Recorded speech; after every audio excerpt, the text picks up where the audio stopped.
Hello and welcome to Generation 16, the series that showcases the history of Sega's Mega Drive. I'm your host, Greg Seward. After a brief respite from the shooter deluge of December 1990 with our last episode, Taito is here to get us back into the groove. Let's get started.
December 1990 was the month of shooters, and it was a trend that would last for most of the Mega Drive's existence.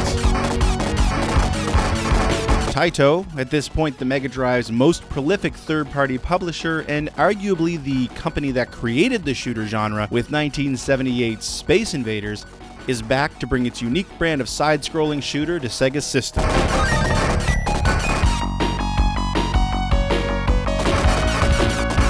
Ever since Williams released Eugene Jarvis's Defender in 1981, there was a bit of an arms race in the side-scrolling shooter genre.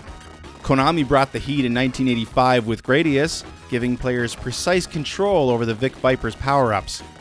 Sega drew on Defender's free-roaming gameplay with the cute-em-up sensibilities of Twin Bee in 1986's Fantasy Zone, and of course, who can forget IRAM's 1987 innovative masterpiece, R-Type.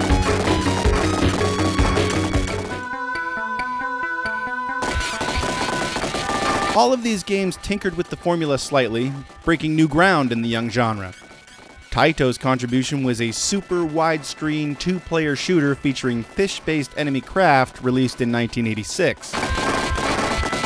That's not really that weird, I guess. After all, Space Invaders creator Tomohiro Nishikata has previously said that the aliens in his game were based on creatures like octopus, squid, and crabs.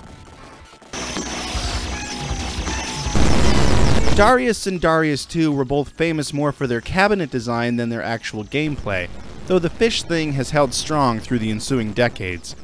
Both cabinets were multi-monitor setups using a series of mirrors with monitors placed both in front of and below the player in order to create a super widescreen viewing angle without the inconvenience of seams appearing between each physical screen. In both games, the result was a playing field that was 3 screens wide.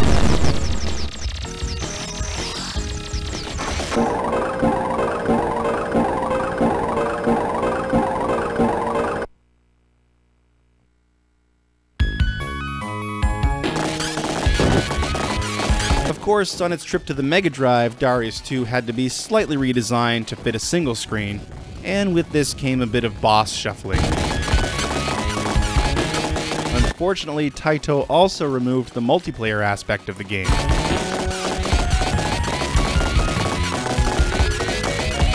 The gameplay itself doesn't really stand out. Darius 2 is a solid shooter, with action that ratchets up in intensity at a nice pace. The unique thing about the game is that you get to choose which path you take to the final boss. With an ever-widening path ahead, there's actually a ton of replay value here, especially for a horizontal shooter at the time. That being said, a lot of bosses, musics, and level graphics are reused throughout the game.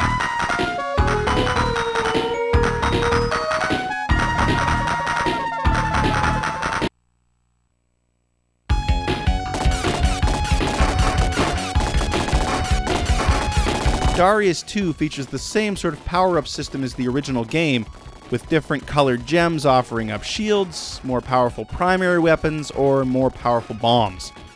In the Mega Drive version, players can choose to control either Proco Jr. or Tiat Young. Tiat Young actually starts each level with slightly upgraded weapons. By the way, those pilot names actually mean something. Spell Proco and Tiat backwards and you get Taito Corporation.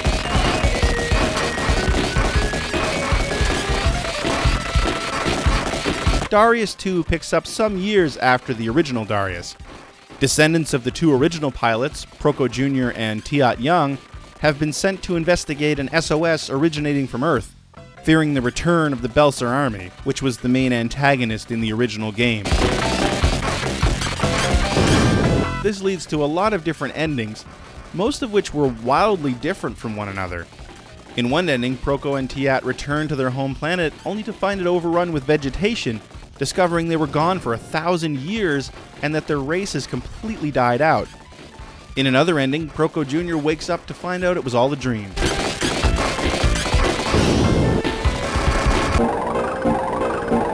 There doesn't seem to be any explanation anywhere about the name change when the game was released in North America. Even in arcades, Darius 2 was renamed Sagaia, as well as any console ports released outside of Japan. In fact, I think the Game Boy version of this game was actually called Sagaia even in Japan.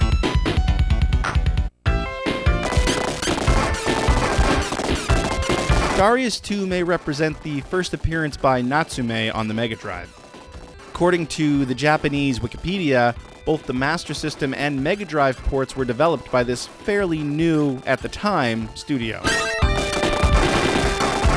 Natsume is, of course, much more well known for its games on Nintendo systems, such as Shadow of the Ninja, Pocky and Rocky, as well as being the original US publisher of Harvest Moon on the Super Nintendo.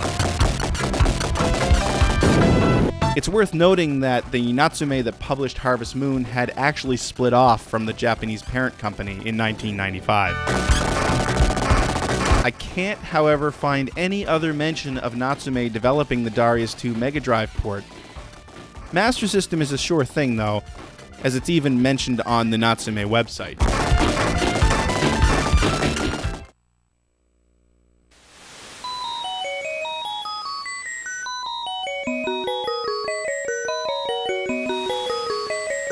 I don't think that Sagaia is all that well remembered nowadays, even though the Darius series has endured.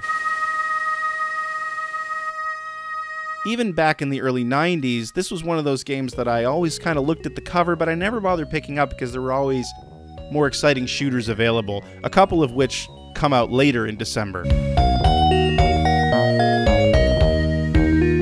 This is a solid game, though. Definitely one of the better shooters released in December of 1990.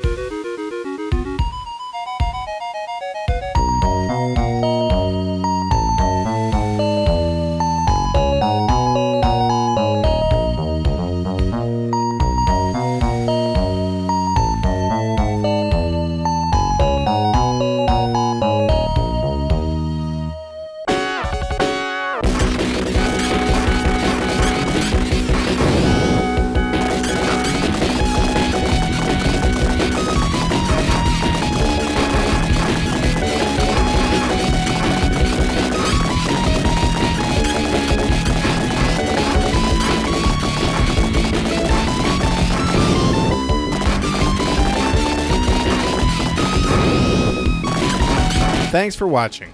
If you enjoyed the show, please like, share, and subscribe. And please consider supporting this show on Patreon. Join me next episode to see why you don't remember any of the other shooters we've talked about so far in December 1990. See you then.